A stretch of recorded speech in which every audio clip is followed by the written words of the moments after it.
ख्रिस्त में प्यारे भाई और बहनों, आज हम पेंतेकोस्त का पर्व मनाते हैं।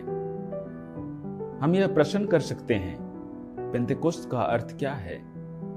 पेंटा का शाब्दिक अर्थ है 50, क्योंकि यह यहूदियों के लिए पास्का के 50वें दिन का उत्सव है, जिसमें वे मिस्रियों की गुलामी से मुक्ति की याद करते हैं। ईसाइयों के लिए यह ईसा मसीह के पुनरुत्थान के बाद का 50वां दिन है। यहूदियों के लिए यह नई फसल और सिनाई पर्वत पर नियम दिए जाने का भी पर्व है। इस दिन ईश्वर के चुने हुए लोगों को ईश्वर से नियम प्राप्त हुआ था और इस दिन प्रभु यीशु के पुनरुत्थान के 50वें दिन प्रेरित एक साथ एकत्र हुए थे और उन पर पवित्र आत्मा उतरा। दूसरे शब्दों में ईसाइयों ने पवित्र आत्मा के माध्यम से अपने हृदयों में लिखित नियमों को प्राप्त किया। पुराने नियम में ईश्वर के लोगों को नियमों को पत्थर की पटियां पर लिख कर दिया गया था, लेकिन नए नियम में नियम को पवित्र आत्मा के माध्यम से लोगों के हृदयों पर लिखा गया है।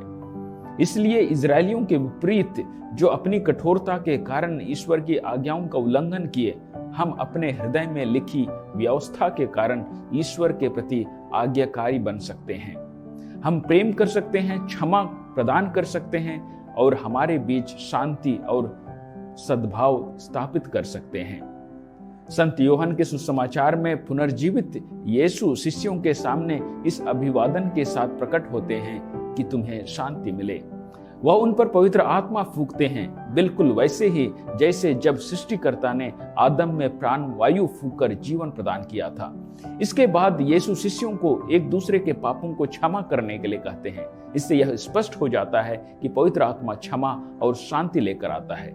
हम ईसाइयों को पवित्र आत्मा का वरदान प्राप्त हुआ है, जिसके कारण ईश्वर के नियमों को हमारे हृदयों में अंकित किया गया है और ईश्वर का प्रेम हमारे हृदयों में उड़ेल दिया गया है, ताकि हम ईश्वर के नियमों का पालन करते हुए सभी के प्रति प्रेम प्रदर्शित करें और दूसरों के पापों को क्षमा करके एक दूसरों के साथ शांति का उपहार साझा करें।